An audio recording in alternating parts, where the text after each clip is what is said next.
Hello and welcome. I called the channel the Jungle Nook, and what we're looking at right here, this is the Beta Ecosystem Rack.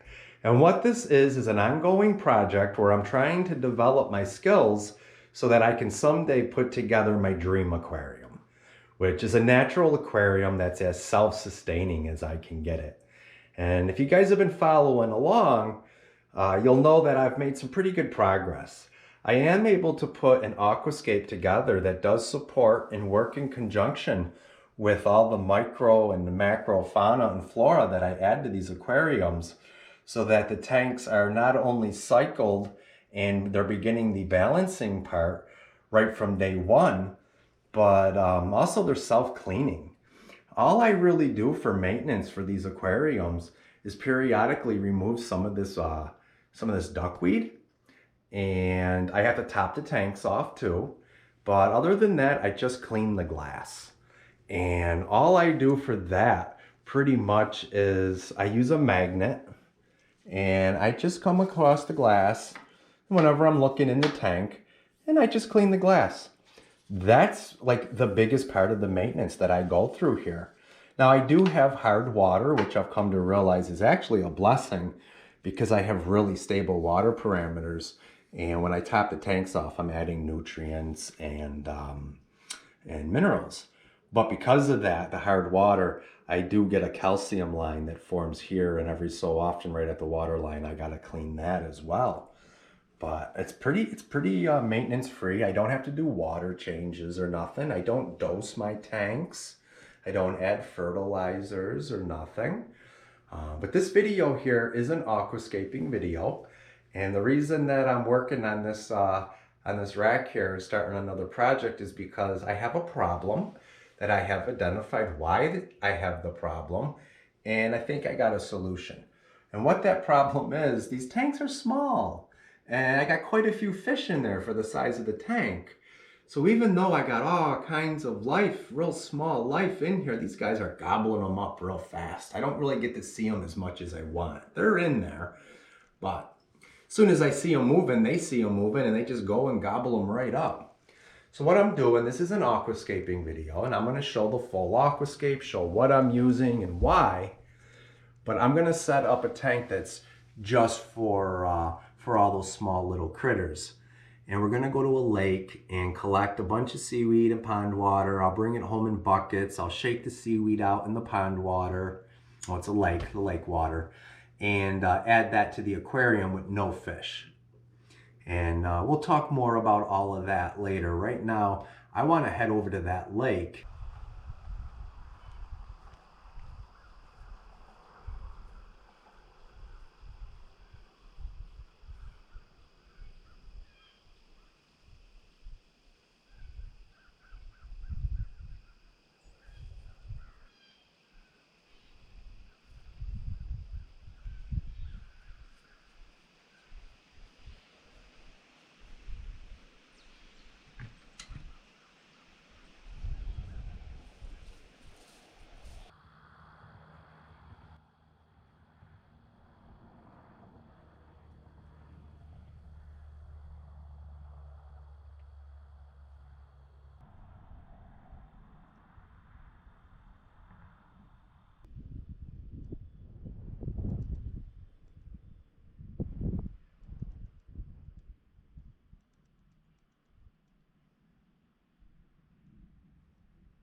So now let's look at some of the goodies going in the tank. Right here I got some organic topsoil, and this will be the nutrient layer. This is going to be right at the bottom of the tank. And then I got some recycled material that I'm going to cap that with, which the two interesting things in here is crushed up lava rock. It's great to hold beneficial bacteria, which this is where, you know, I'll be seeding the tank primarily from, with the beneficial bacteria right out of here. But there's also fluorite red, which is a clay substrate. And what that will do is absorb excess nutrients and then over time release them back into the system. And then right here, I just got some black blasting sand and pool filter sand. This will be what I use as my final cap over everything. I do have some leaf litter here from a variety of different types of trees that I'll be putting in there, as well as some of this, not really sure what it is. It's also locally harvested. And I thought it would add some nice interest into the tank. I thought it looked pretty cool. I got a bunch of this actually. And the dragonstone. This dragonstone's really nice. I cleaned it and stuff, and you know, I cleaned out all the little nooks and crevices to add interest to it. I do have a video on how to clean and add texture to dragonstone if you're interested. I'll put a box up at the end of the video for you if you want to check that out. And I got some locally harvested driftwood too that I'll be putting in there. Primarily the plants that are going in there are going to be what we removed out of that lake, but I do have a bunch of other stuff here. And I got a bunch of tanks too that, you know, I can pull plants out of if I needed to.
So I have done such a good job creating a complete ecosystem in this tank that as the water started to clear, all of that life that was swimming around and crawling everywhere has just kind of disappeared. It's in there, but I can't really see much of it. I tried with my cell phone and a different camera, and I just couldn't focus on nothing. And now that the water's clearing up some, a lot of that stuff's just hiding. I'll be able to get shots and, do an update or something. But what I did when I collected all of that material from the lake, and you see me kind of shaking it out in that bucket, I've done that before, and I know that if you let it sit in there for a while, a lot of the life will end up going to the bottom of the bucket. And then I shake it out just to try to get some more of it out, and then it's all in the water when I add the water. The dragonstone is very porous, got lots of nooks and crevices. It's great spots for things to hide and live, and for the beneficial bacteria and stuff to colonize. And the driftwood as well. The driftwood, the leaf litter, all that extra plant material that's in there, that's all food for the microfauna and microflora. And I am aware that, I could be bringing dangerous stuff in for my fish and other aquatic life. I've pretty much accepted the risk. This tank will be used after it's been quarantined for quite a few months. It will be used to collect all the little life that's in here to supplement the food of my other tanks and start colonies and keep the colonies nice and healthy in the other aquariums. And I'll also be removing water out of here periodically to help jumpstart new tanks, or just to keep existing tanks with a nice diversity of life in there.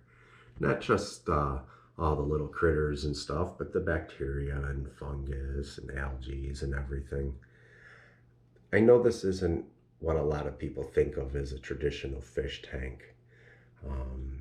But this is what I like. I like the natural look. I like when I look in my tanks, I want it to be as natural as possible. And I'm really happy with this tank. I like how the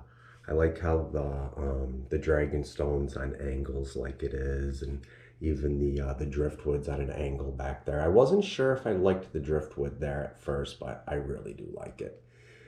The driftwood's an important part in this ecosystem. Everything that I put in here, the topsoil that I put in first is feeding the tank and feeding all the roots to the plants and all the stuff that's living in that soil, in that all the microorganisms.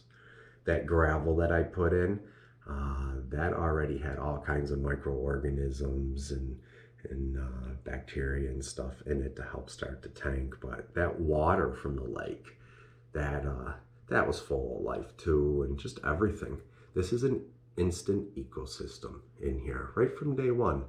Now, none of these tanks have filters on this rack, but I did put an air stone in here. I just haven't turned it on yet because I'm trying to get the water to clear to get as best a picture that I can for you. Yeah, I'm really happy with this. Let me know what you think. And, this is an Aquascape tank for microfauna and microflora, but you never know, maybe a year down the road or something, I may add a fish into here. But this is definitely under quarantine. I know there's some predators and stuff in here that I have to wait for them to leave, to either get eaten up themselves or to leave. I'm gonna probably saran wrap the top of this and poke some holes in there to prevent stuff from flying out of the tank and getting into my house plants or the other tanks. I did put some bloodworms down here a little while ago to see what might come out, but there ain't nothing there. There's some planaria on it, I see. One thing that I'm really hoping to get in here, is I haven't had it for a long time, is Hydra. I really like Hydra. I'd love to get some Hydra in the tank again. I had a tank that was just loaded with it, but then the snail population took off, and I think the snails actually gobbled them up. And I know there could be parasites and stuff in here too. The thing about parasites though, is most parasites actually prey on other parasites. This tank is gonna probably crash which means it might get like an algae bloom, bacterial blooms or something, all kinds of stuff. But over time, it will balance itself out. I don't know if this camera's going to pick up any of this stuff. I'm seeing stuff swimming. There's worms swimming around. There's little beetles. There's some seed shrimp. I don't know if you see them. I seen a bunch of, boy, I hope you guys can see this stuff. I'll do an update when this water's clearer for sure. I'm thinking about doing a small fish room tour where I just go around and look into all of my natural aquariums. This is just a GoPro I'm using. I doubt you're seeing this stuff swimming around. If you want to see a lot of life, like I set up a tank called the Floating Bog Eco Tank. Watch that. And at the end of that video, you'll get to see all sorts of microfauna and flora and stuff in there. You can just see it all over the place. I made that video before I put any substrate into the bottom. It was just a bare bottom tank, so the stuff had nowhere to hide. This is a real ecosystem for it. I literally constructed this tank for microfauna and microflora. That was the whole purpose of this. This is me bringing home that lake and having it here so that I can use this water and everything in it to supplement my other natural tanks over the winter when I don't have access to them.